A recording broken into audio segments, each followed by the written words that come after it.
Welcome to lesson 7, expense management, food. Who's excited? We're going to talk about groceries and making sure that you are getting the most out of your grocery budget and actually lowering your grocery budget so you can get the most out of your debt snowball.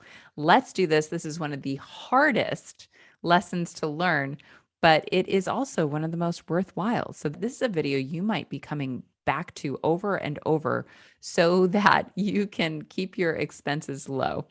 Let's do it, guys. Before you start, this is my reminder to do your homework. Before you start, you should have a breakdown of your weekly goals. You should have a visual chart to help you track your progress, one of those printouts or make it yourself. You should have a plan for how you'll celebrate your success. Remember, that is important. I think I might have said that 10 times in the last lesson. Also, please remember to take any questions to your group financial coaching sessions. You get 2 per month for the 6-month subscription. This is a good one to bring too. How to keep food costs low. It's one of the number one questions I get. So at this point, you have a budget, you're tracking it, you have weekly goals, you're motivated to keep going, you know how to celebrate your successes. Now let's get you to debt-free even faster. Groceries.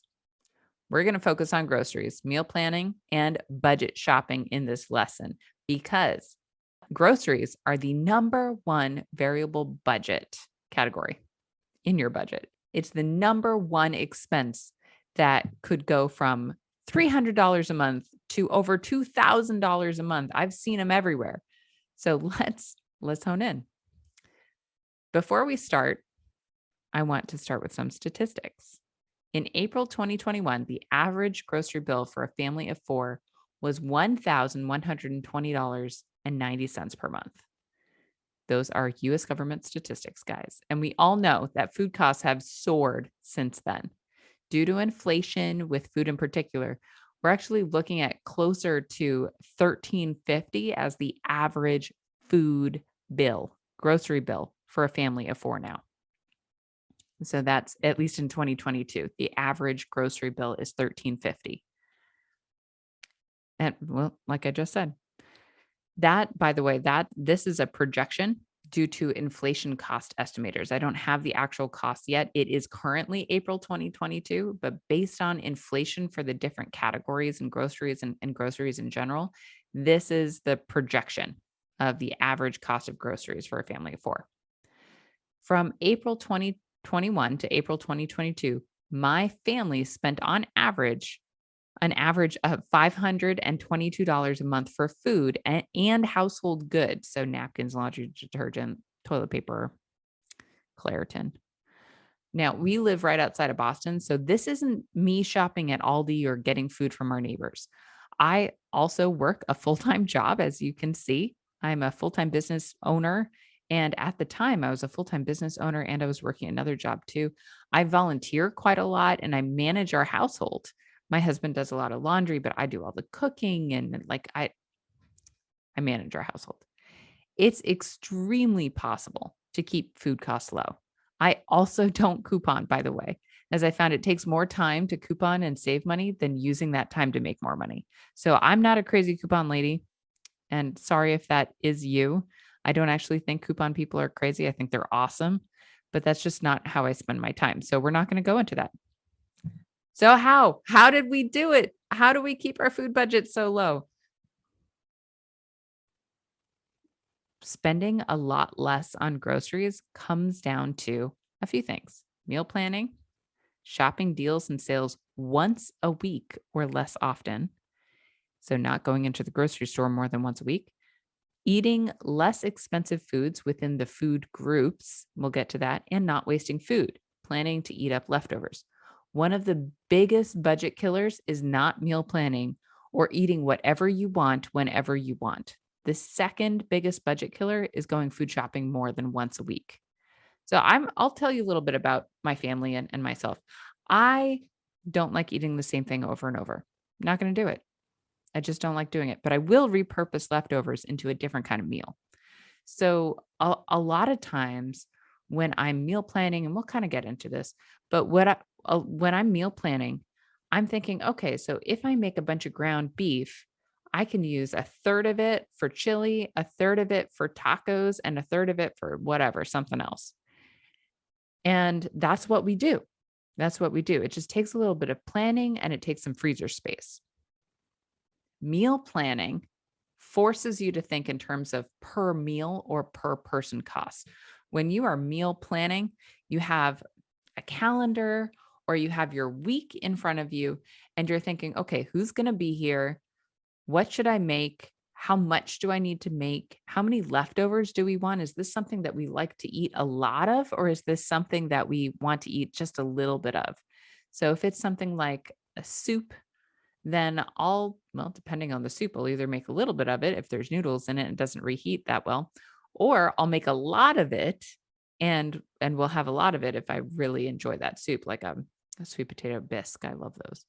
So, meal planning gives you time and space to think through your food decisions and balance your diet and your budget. It also gives you time and space to look forward into what you're doing. Okay, look forward in your week or your month and make sure that you have a varied diet. You're not getting bored. I can only do pizza so many times, and it's also not good for your waist to do pizza all that many times. So it helps you balance. So what does meal planning look like? It doesn't need to be difficult, guys. We tend to overcomplicate things and make meal planning into this big hard thing. It can be as simple as you want. Legitimately, it can be as simple as you want. So let me give you a few examples. These are a couple of my family's meal plans. I have a particular template that I use, which you can find on my website at savorstreet.com downloads. You'll find the one on the right, that nice looking calendar. You'll find that one right there. The other meal planner template is my organizer available on Amazon. So that's just a fill in the blank, put in the dates and put in what you think you should be having. That was a February 2022 meal planner. The plan you'll find on my website is full of low cost and high nutrition meals. So I made that plan when I was trying to lose weight. We have this is how we keep it simple. We have themed nights of the week. Sunday is fun day, as you kind of see, it's taco night, spaghetti and meatballs, chicken and salad with bread. That's a I went to Costco kind of night. Monday and Friday include fish to a degree, but not usually expensive fish. Usually it's like tuna or whatever was on sale. Tuesday is leftovers day. Wednesday is meatless with an emphasis on beans. Thursday is my, I am so tired kind of day. And so, it's kind of whatever is in there and not really heavy or Thursday is my, oh my God, I'm so tired day. So we have less healthy food on Thursdays. Saturday is protein smoothies. So I make like collagen peptide smoothies and, not just collagen peptides. They taste incredible. And green smoothies with a protein boost and leftovers or popcorn. Now we have leftovers as an option for lunches. So you might see here, I have my lunch options. I have my breakfast options. I'll also generally make low cost breakfast like oatmeal or hard boiled eggs for the week for my family. And I just have coffee for breakfast. Again, these are just templates. Do what's best for your family. People will download these and then say, oh, I don't like fish. Great. Swap it out for something else. That's fine. Do it. But please think through your options and expand your eating horizons. Beans aren't bad. They can be used to stretch meals and keep you full.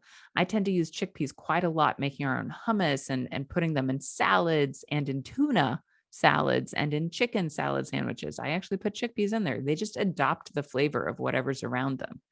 Same with a bunch of different beans. I'll make cowboy caviar. It's a funny name, but it's like a little bean salad. My kids love it. And it gets them to eat all their vegetables, which is kind of fun and a good thing. So I also stick beans in ground beef or pork, depending on what I'm making. I'll swap the beans out. Nobody has complained yet, and everybody loves it. So just think about that as you're meal planning. What are ways that I can kind of bulk this up, make it a little healthier, and keep the cost low? You can do all of them at the same time. So here's your steps for meal planning. Number one, you find your weekly grocery deals and figure out what's on sale and what's a good deal. Not everything that's on sale is a good deal. Know that. Not everything that's on sale is a good deal. I don't care if flank steak is on sale. If it's still $7 a pound, find something that's less than that. That adds your protein option. Number two, pick a day of the week to go grocery shopping. One day a week. Number three, or less often, plot out your breakfast, lunch, and snack options for the week or for the month. I do it for the month. Number four, decide when you'll be cooking. Is it going to be every day? Is it going to be every other day, twice a week, once a week? And number five, now decide on your dinners based on what's low cost and what's in your pantry, fridge, and freezers.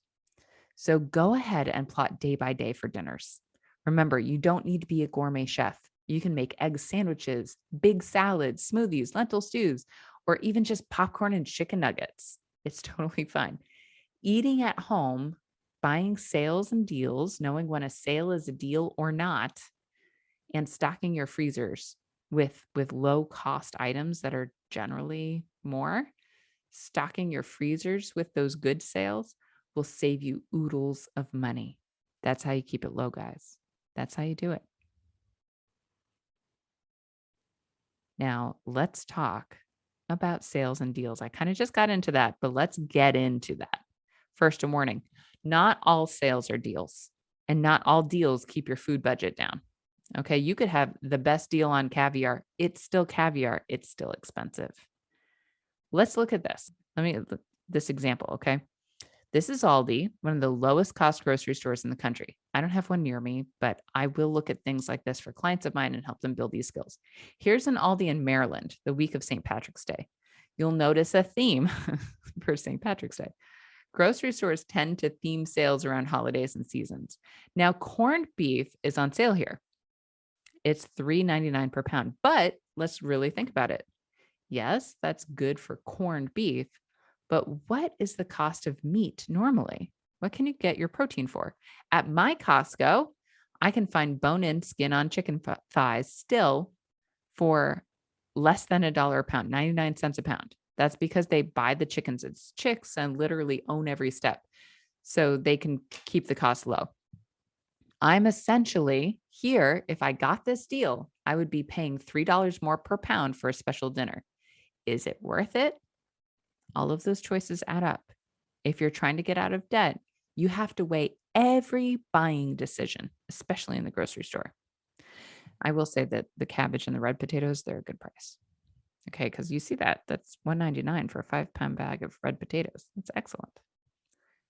Now let's take a quick breeze down this page. We see carrots are 89 cents for multiple pounds. That's excellent. Okay, get those carrots. Strawberries are on a super sale here. Yeah, get those strawberries. Navel oranges and onions all look like they're a good price.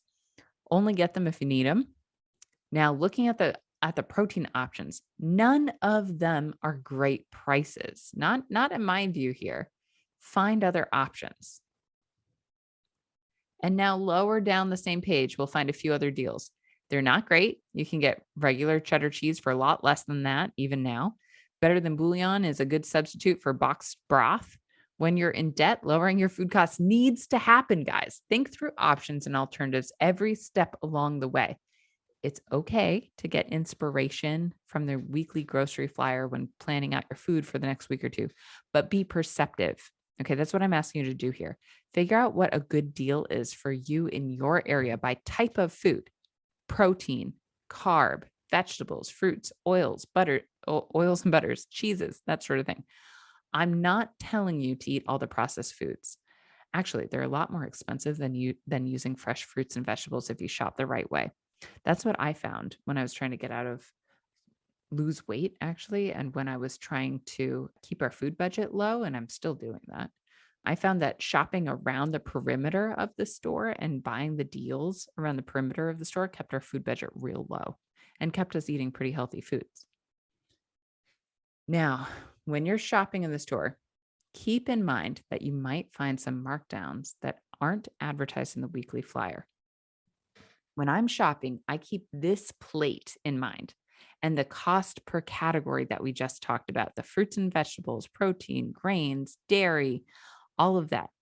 We will buy marked down meats if they get close to or under $1 a pound. Yes, I am that crazy person who goes and gets like 6 packs of chicken if I find it under $1 a pound, even near Boston, Massachusetts. Pick the price point that makes sense to you. If it's under $2 a pound or even under $3 a pound, then use that. Just look around to see what your lowest cost meat option is. It's probably not the canned stuff, okay? It's probably something that's marked down at the butcher's counter or in the previously frozen section of your grocery store. And stay flexible. When you're doing this, stay flexible. When you go shopping, you have a list and a meal plan. You know what you want to eat, but your meal plan is not the 10 commandments. Stay flexible.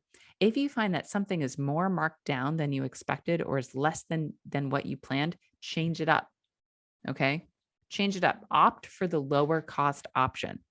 Stay flexible and your budget will thank you. Just please learn to buy only what you'll eat or what you can freeze. If I buy too much, I want to make sure that it's freezable so it doesn't go to waste. Okay. And I do want to add something here, and I don't think I put it in the slides, but if you're shopping at one of those premium grocery stores that totes organic produce and whatnot, take a look at what really needs to be organic or what you can trade out and how you can think about that. Because I have clients who will avoid certain grocery stores just so they can keep their food budget low. Some grocery stores have this premium markup. And if you haven't experienced that, great. But if you have gone to those grocery stores and they're called like Whole Paycheck, you know what I'm talking about, or some of those boutique grocery stores, they will eat up your food budget. So stop going there. Go somewhere else to like around Boston, it's Market Basket, or around DC, it's Aldi, and throughout a lot of the United States. But find or Save More or Food Line, find a better grocery store that has deals and that can keep your budget low. I promise you it's worth it. You will get more health from the peace of mind than you will from having organic bananas. So I know I'm not a health coach, so I really shouldn't say that. But please consider the trade-off. Consider what you're doing.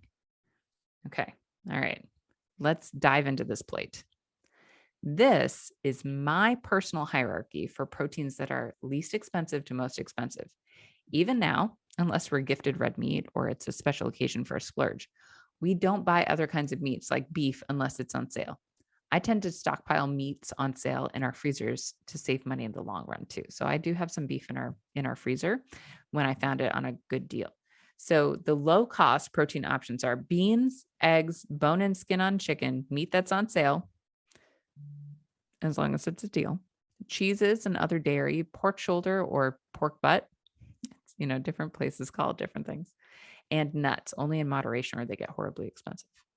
And you only need a few nuts. They're actually super highly caloric. I should put peanut butter on this list too. So let's move on to vegetables. Vegetables are kind of a funny thing. As you might have noticed in my meal plan, they're not planned out. If you saw that and you went, where are the vegetables? They're not planned out. And it's because I get whatever's on sale. If it's summer, that's usually like tomatoes, peppers, broccoli, summer squash, and lettuce. If it's fall or winter, that's usually carrots, sweet potatoes, hard squash like butternut squash. Avocados are on sale in the winter, cabbage, peas, and maybe cucumbers. I don't know why cucumbers go on sale in the colder months, but they do. Spring will usually find us with a lot of broccoli, lettuce, mushrooms, and more lettuce. My kids get really tired of lettuce. I do too. I tend to make a lot of carrot and squash bisques year round. So I'll do those and people love them. A ginger and carrot bisque with some coconut milk instead of cream. Love it. People love it. So as you might have noticed, I try to get whatever is in season or on sale, but I also keep those carrots and sweet potatoes on hand. We also keep frozen vegetables, broccoli, peas, and anything I can find for under $1 a pound on hand for dinners. So we will have them there, and we tend to eat a lot of fresh fruits and vegetables. It's about half of our plate. Now let's talk about fruit. I'm a huge fan of fruit. I mean, who doesn't love fruit? My little family tends to eat a few servings of fruit every day, everybody. It keeps the cravings this is the way that I think about it, it keeps my cravings for processed sugary foods lower. So we always have bananas and apples in our house. We usually have oranges in the house as well, some sort of type of orange. My kids love those little mandarins and the clementines, but I'll only get them if they're around $1 a pound because here that's a good price for those. Basically, we separate our fruit into a few categories. The must-haves like bananas, apples, and oranges. The nice-to-haves like strawberries, blueberries, and other fresh fruits that are over $1 a pound. And then frozen fruits for smoothies, which we'll keep a stock of from Costco. They tend to have good prices on frozen fruits. We'll sometimes get those nice to haves and we'll nearly always get the must haves. I can't remember. No, sometimes we'll run out of apples, but we tend not to run out of oranges or bananas. And now let's talk about grains. Personally, we try not to eat too many grains and carbohydrates as a large portion of our meals. I've gone through that journey we talked about in the last video and this video, the journey of losing 60 pounds. So I'm a little health conscious for myself and my family. Again, I'm not a nutritionist, but this is how my family eats. We'll have about a quarter of our plates taken up with starches and usually keep it to baked potatoes or sweet potatoes, pasta with a sauce or rice with a twist. So like home stir fried rice, Spanish rice, or coconut and lime rice or something like that. I honestly don't like plain rice much, which is why I add stuff to it. If you keep your grains to these options here, and bulk up on your vegetables, then you'll be full in no time. So look at this one and like almost everything as a cost per serving. Do you eat a whole potato at your meal? How much pasta do you eat? Is that fancy recipe worth splurging on when you could have rice? Like think about it that way. So this is basically how we do it. Is this is our plate. And no, we don't drink milk because really who drinks milk? I mean, maybe you could drink. I know a lot of people who drink milk, but we just don't do that in our house. After you mastery ma after you master the grocery budget, the biggest food budget waster is waste. The let's start that over. After you master the grocery budget, the biggest food budget buster is waste. So let's tackle that now. If you've ever gone into your fridge or your pantry and realized you completely forgot about your leftovers or that bag of potatoes that you bought, maybe, then this next section is for you. If you keep getting disgusted by how much food you throw away, let's tackle that. Let's actually this is going to be interesting for you to see how big of an issue it is. So wasting food, it's a huge budget killer. Instead of eating that food, you're throwing it in the trash. So like how much food are you really throwing away? Let me tell you what it looks like in the United States. According to research by the USDA, the average US household wastes 31.9, that's about 32% of the food it buys. That's over $5,000 every year in food waste. $5,000. $5,000 in food waste. So, how do you combat it? Let's go over a system. This is what my family does, and this is what I've been teaching my clients. This is going to save you about that $5,000. Okay. If you spend the average, and we're trying to get that a lot lower. So, this whole lesson, if you follow it, if you are doing this, then this whole lesson is going to save you thousands and thousands of dollars a year. So, here's combating food waste. Take this down. I mean, screenshot it. I don't care. 7 steps. If you're married or you share food with someone, agree to minimize food waste together. I don't know a single soul who's going to say no to that. Okay. Then number 2, on a daily basis, scan your fridge and perishable foods to figure out what will go bad the soonest. I do it twice a day. I walk in and I hate to admit this, but I open the fridge maybe 5, 6 times a day, maybe more, probably a lot more than that. It might be closer to 12 if you count all the times I open it while I'm making meals. But once or twice a day, I will go in and I'll scan. It's just become a thing now. I'll scan to figure out what is the oldest food, what's going to go bad first. And I'll take a mental note and then I'll do the rest of these steps. We have what we call an eat this next or a least time left, must eat next shelf, eat this next shelf in our fridge. And so I'll scan and I'll identify, okay, what's going to go bad soonest. And I'll take them and I'll move it to the eat this next shelf in the fridge. And then here's the very next step. You have to eat those eat this next foods. So the must eat next foods on that must eat next shelf, eat them for your next meals. Do it. Actually eat them. I don't care if you want to or not. Eat them. Then, okay, so you're eating your food that's going to go bad. Now we're going to step into prevention. Review what's in your fridge, freezers, and pantry cabinets before buying additional food at the grocery store. Okay. Review what you have. You make your meal plan. And as you're making your meal plan, you're going around saying, what do I have in my cabinet? What can I use up? What am I not going to get a duplicate of that's just going to go bad? Okay. Then number 6, commit to using the food that's about to expire or go bad. Plan your meals around them. Okay. Eat what you have. Don't throw it out. And number 7, this is key. Freeze your leftovers if you're not going to eat them quickly enough and they freeze well. That's it. That's the whole process. We consistently freeze leftovers just so we have easy meals for when I'm exhausted or I don't want to cook. It happens to, that happens to everyone. I'll also keep an eye on our bananas, our avocados, if we have them, and any other fresh fruits and vegetables to make sure that they're good. Okay. That little squeeze test, make sure it's good. I do that all the time, like multiple times a day. Yeah, once or twice. Once. If they're starting to turn, I'll usually chop them up and freeze them for later cooking or for smoothies. So things like peppers, they go bad, but they're so good for you and they're so delicious. So I'll get peppers, and if they start going bad, I'll slice them up, put them in a bag, and stick them in the fridge or the freezer for stir fry. I just chopped up a few peppers recently and I popped them in the freezer. That's why this comes to mind. So we'll have them for stir fries later on. Do that. So let's review what we covered in this lesson. We covered consistently meal planning to lower food costs, shopping sales and staying flexible when you find deals in the store, lowering food costs in food groups, looking at it as a food group lens. What is my cost per food group, cost per meal? And creating a system to combat food waste. Okay, here is your homework. I know you know what to do already. Number 1, make a meal plan. Feel free to start with my downloadable meal plan. That's fine at savorstreets.com/downloads. I will keep them up to date. I make them for myself and I loosely follow them. So I make them for myself. I use them as a template and I go, that's not on sale this week. And I cross it out and fill something else in. Do it. It's fine.